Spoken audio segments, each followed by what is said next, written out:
Oh, peekaboo. I'm safe. I'm free. And this is art. GD it. How are you anyway? All the world is a stage. Everyone plays their part. I know I still have a heart. I'm gonna do some makeup magic, makeup metamorphosis. I thought it would be fun. I've always really appreciated and admired professional makeup artists. Props to all ye professional makeup artists out there. For real. I was thinking about um I think your name is Fiona. Very, very common Irish woman's name. And you dated Jim Carrey for a minute before you took your own life. And Jim Carrey was kind of memorializing you. And I was kind of interested. I was like, hey, what's that all about, you know? Like that's Gaelic, that's Irish as shit to me. Here's this beautiful woman she was so beautiful, so stereotypical Irish, fair skin, dark hair, the sweetest little angelic face, big brown eyes, precious. She was precious. And it really did seem like she really enjoyed making other women feel so beautiful and bringing out their beauty through makeup. And she seemed like most victims of suicide. She seemed like just a total sweetheart, just a total sweetheart who loved everybody and wanted the best for everybody. And maybe didn't think too much about herself at all. And had some kind of untreated mental illness. And that untreated mental illness was her inner enemy and her demise. And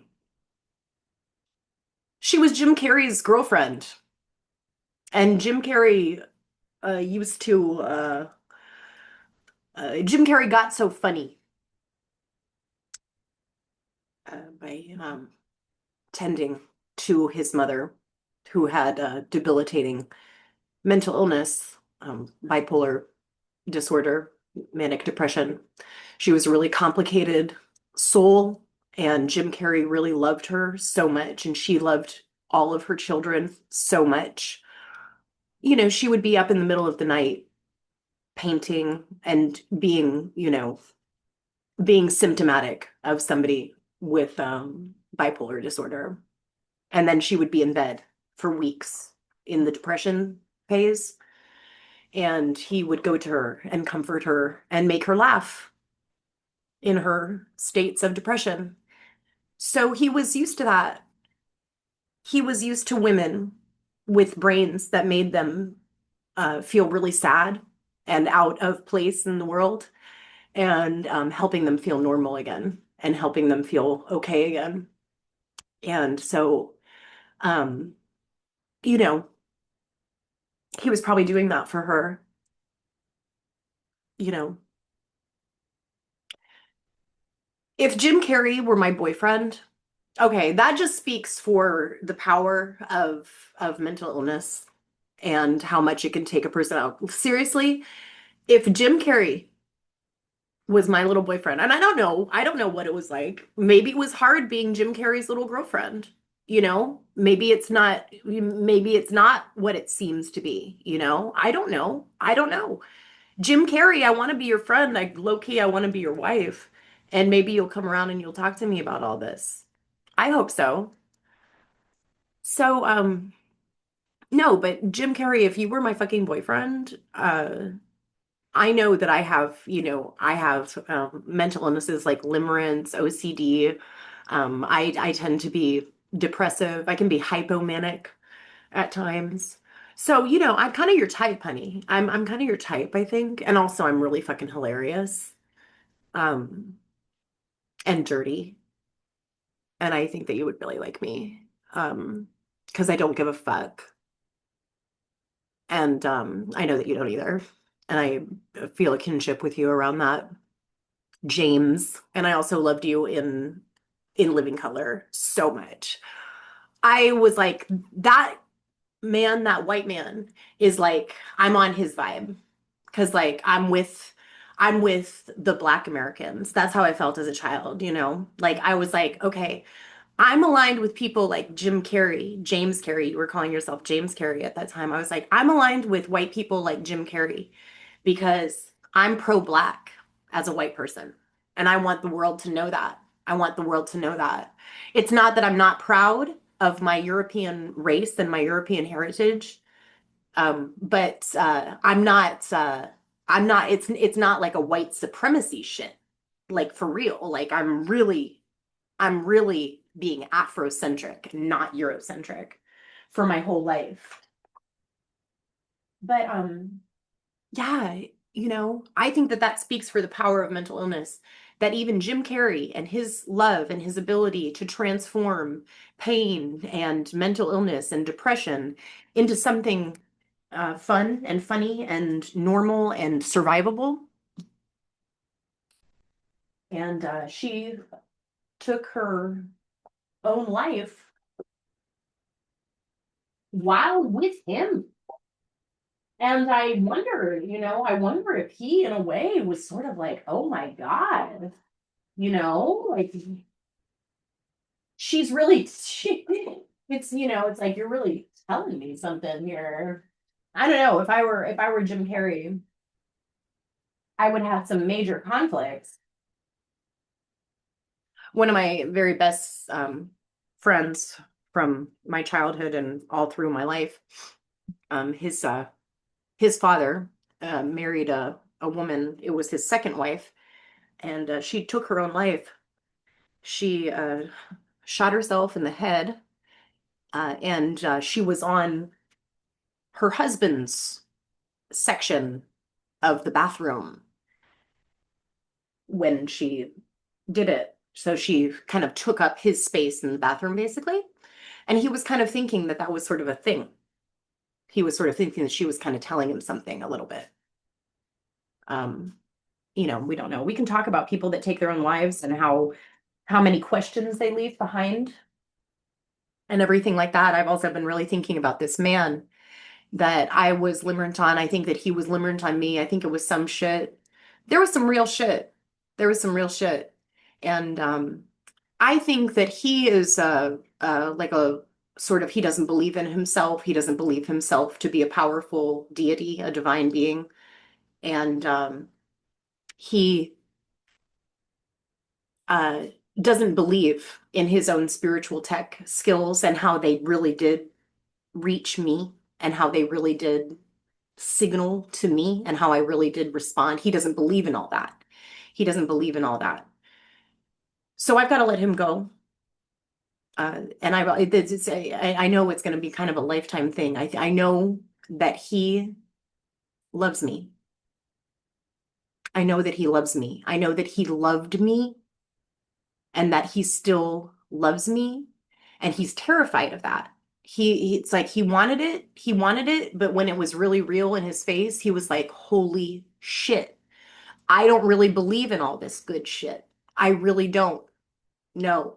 And I get it because with sort of like a little bit of commercial success and stuff, I came up with that I was not believing that it was really true, that I could really break on through to the other side and really achieve something with my art. It's kind of the same kind of vibe. And I really wish that I could talk to you about it, Mister. I really wish I could talk to you about it. I really think that you are shirking your duties, and we have unfinished business. We have unfinished business, you and I, and you're only doing a disservice to yourself and to the world by by denying. what you feel. And I've already told you all of this. I'm glad that we had that conversation in my car and like the hookup experience and whatever. It was lame. And it wasn't supposed to be about that there. It was supposed to be about me understanding how afraid and how ill-equipped you were with really dealing with a fully grown woman and her whole heart that she was so graciously presenting before you and saying, yes, like I trust you with this, but you showed me that you don't trust yourself and that I cannot trust you in that moment. And so that was kind of sad, but but it was cool. It was cool because it got things going fast, you know. It got things moving and cleared up.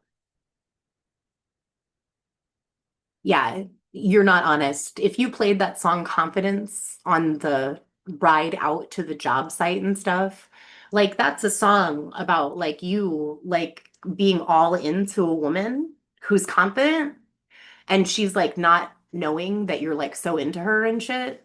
And you think that she knows that she's making you nervous and that she's out of your league and shit.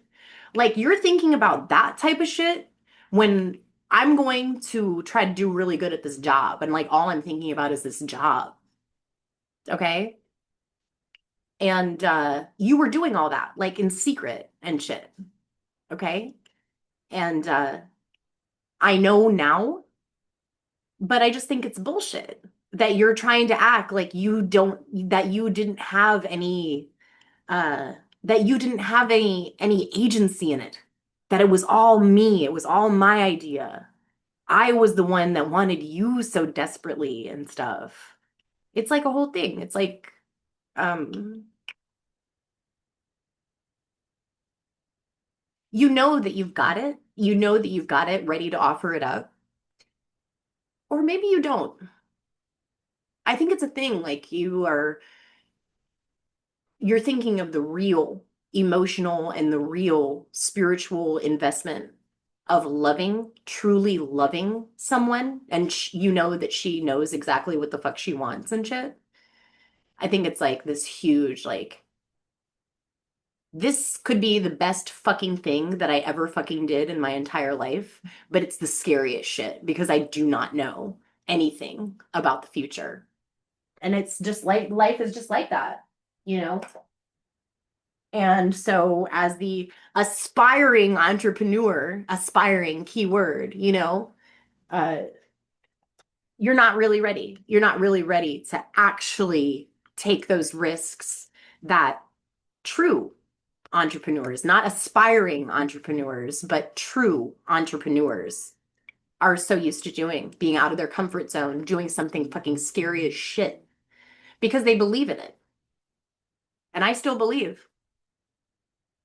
I still believe. And I know that I impregnated your philosophy, and you can't forget those those things, those truths that I said so plainly. So,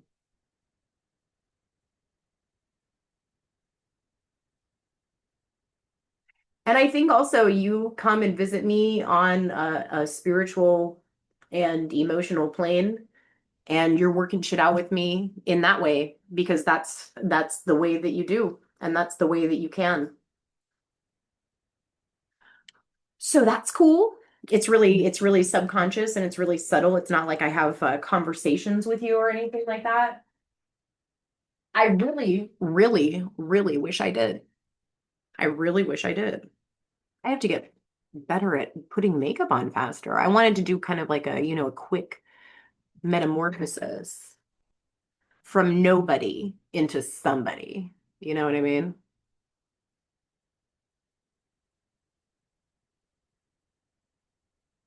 I'm so curious as to what everybody else is really going through. I feel like I'm the one that's saying what the fuck I'm going through, and everybody else is just in denial and wanting to lie to me and wanting for me to just go along with their lie for one more second so that they can just get by. That's really what the fuck it feels like. It's not fun.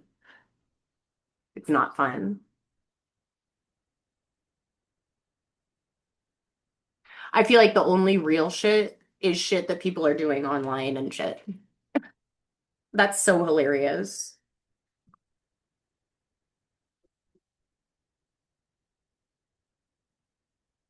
This is like a shimmer. This is like a shimmer powder. This is super fun. I never really experimented with stuff like this, but this is super fun. I have to be really light with it. When I first got it, I was like kind of caking it on. That's not the way to do it. It doesn't give a good look at all.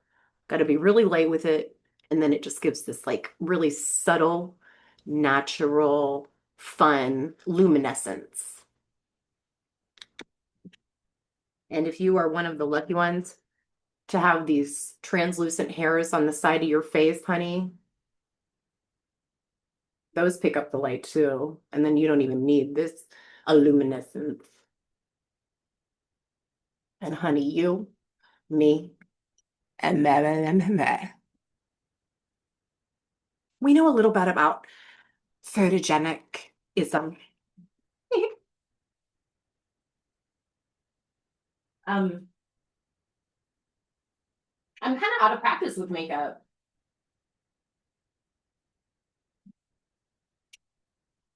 Used to be really good at just putting on face.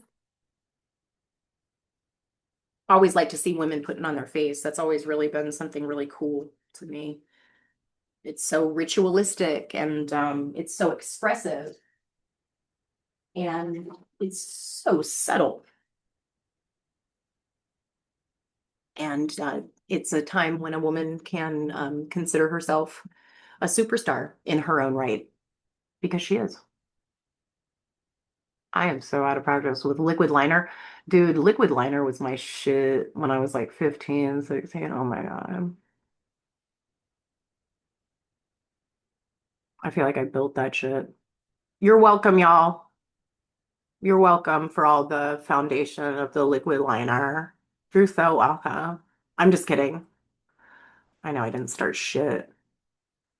It's all a legacy. I'm just part of a golden lineage. Yeah. Hello, 1963. How are you today? Traveling back in time for a classic, for a classic American woman look. I like my Guess Who American Woman riff on my live. That's funny. That is funny. American woman. Yes. Get away from me. What the fuck? You just called me by my name, and I was like, yes, bonjour, president accounted for, American woman, at your service. And then you say, get away from me? What the fuck? I should probably do more eyebrows. I just want to be fast because I'm not like a verified account on YouTube yet, so I can't do all the cool shit. Okay, we're gonna do this. This is cute. This is cute. Y'all, am I not so 1960s, 50s classic Hollywood? It's such a crime. It's such a crime. And also it's kind of cool though now that like the trend is to be like a regular everyday person because it's like I am that too. I'm both. Hi world. I'm here for you. I'm here for you and I am so eager to be embraced. I wanna be loved by you, just you, nobody else but you.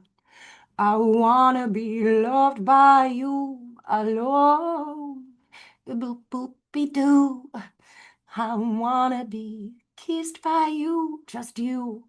Nobody else will do. I wanna be kissed by you alone. Boop boop be doo. I know you want to kiss me too, baby. I know you want to kiss me too. You're like white knuckling the awesomeness. It's okay. It's okay. I'm here for you, baby. I really am. In all kinds of ways. Maybe in just a fantasy way, baby. I'm here. I love it. I love it. I'm gonna do my mascara. It's fun to do makeup in a camera. Do y'all like this? I hope so. Just to reiterate, this is ART.